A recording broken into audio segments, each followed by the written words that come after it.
backwards onto the sand. A spectre of grey smoke trailed up from the ashes, but instead of being carried away by the breeze, it drifted towards him, thickening into the shape of Calypso. She crouched before his open legs, smiling lustfully. "You are mine, Odysseus. You cannot escape Ogygia, and you cannot escape me." As quick as a snake, she gripped his knees and forced them apart. He tried to pull away, but her strength was irresistible. She lowered her lips to his right thigh and kissed it gently, before running the tip of her tongue up the long white scar he'd been given by a boar when he was a boy. But the woman before him now was more dangerous than any boar. With a playful laugh, she slid her hand down to his genitals. "Still don't want me?" she asked. "Something tells me you're lying." "You're not her," he hissed, trying to twist away from her hold on his legs. "You never will be." "Who, Odysseus? Who? Do you even remember her name?" Calypso pulled herself on top of him, and holding his wrists to the sand, lowered her face to his. He could feel the weight of her breasts upon his chest, and taste her breath on his lips. "My wife." "What's her name? Say it, and I'll let you go. Say it." He could not remember. He'd been unable to recall her face for a long time, but now even her name refused to come to him. "Get out of my head. This is sorcery." "Say your wife's name, and I'll release you. I'll even give you the tools to make a boat and sail away from Ogygia." Her control over him was almost complete. The slow, rhythmic rubbing of her body against his had made him erect, and now her mouth hovered over his, poised to subdue the last of his resistance. "Say it." But he could not. Only one name was in his thoughts now, a name both hateful and compelling. Calypso. He felt the victorious smile on her lips as she kissed him. Her perfect mouth molded to his, and their tongues met, sparking his treacherous lust. He took her by the waist, intending to throw her off, but instead found his hands had moved down to cup her buttocks. She slid back onto him with a sigh and sat up, her eyes closed and her face half hidden by her hair, as she moved her body against his. Her terrible beauty consumed him, as it had done so many times before, and his weak defiance surrendered to his desire.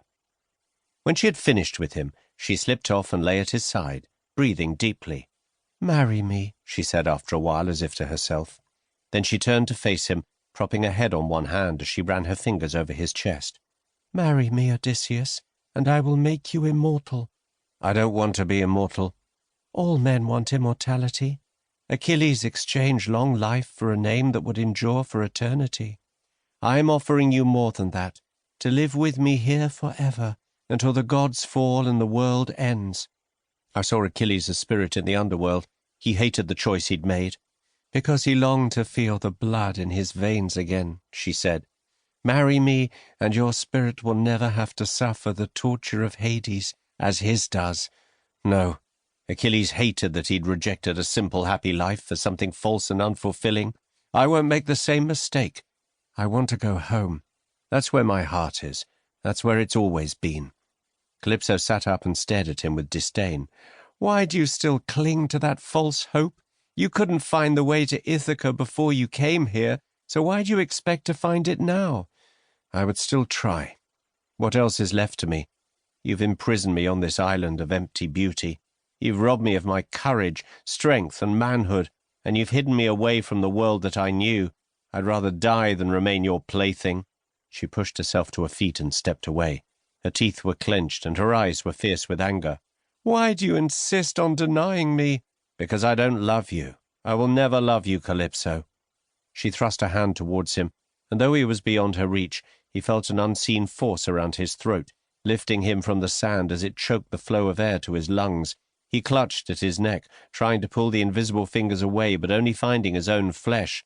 "You forget I am a goddess," she snarled. "I could kill you right now if I wanted to.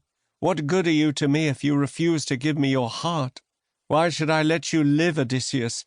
No one would know if I ended your worthless life. No one would care." "No one except you," he croaked. Her hand dropped to her side, and the hold on his throat was released. He fell back onto the goatskin, gasping for air. "You're pathetic," she said, glaring at him. "Even if you knew the way, how would you sail to Ithaca? You don't have a ship. What's more, you're terrified of the sea. Do you think I haven't watched you as you stand on the beach, staring in fear at the waves with your hands trembling at your sides?"